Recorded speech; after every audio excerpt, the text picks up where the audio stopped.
Assalomu alaykum hurmatli YouTube tomoshabinlari hamda kanalimiz a'zolari. Biz sizlarga mana o'z uyimizdagi qora tovuqlarni ovqatlanish jarayonini bir video qilib o'tamiz. Bu yerda mana 17 ta tovuqimiz bor. Bizni postoyanli kuzatib keladigan tomoshabinlar juda yaxshi biladi. 17 ta tovuq bor.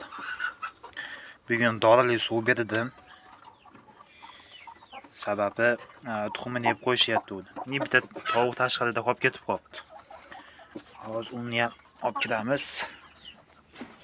Hop.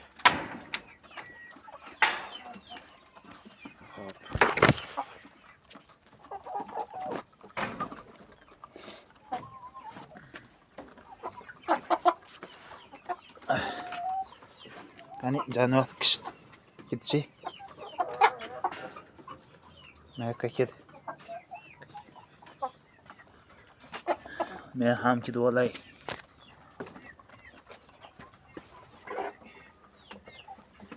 Hop.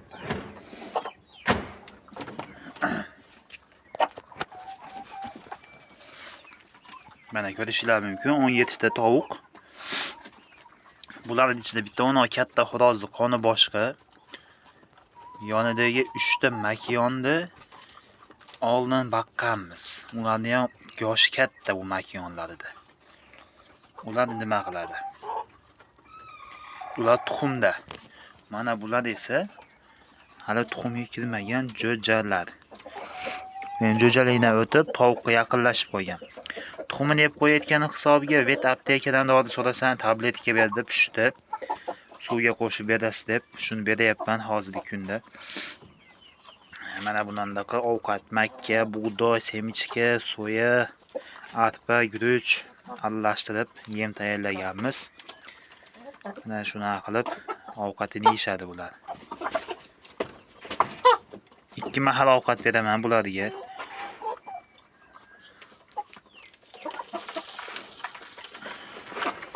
Bular sotiladiganlari ham bor.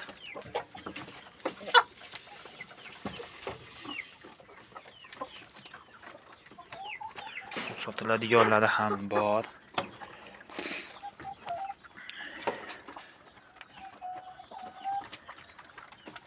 Xo'rozlar sotiladi. Bitta mana xo'roz qolsa katta. Qolgan xo'rozlar sotiladi 100 ming so'mdan. Tuxumi ham bor 3 ming so'mdan. Sotuvda tuxum bor 3 ming so'mdan. Jo'jasi bor 5 kunlik jo'ja 10 ming so'mdan. Bular yana boshqa. Bularga mana ovqatini, donini beramiz. Katagimiz bu tomonda. Kanalga obuna bo'lib qo'yinglar. Keyingi videolarda xotirjam, qisqacha, bafurcha video qilib o'tamiz. Tushunarli qilib demoqchiman.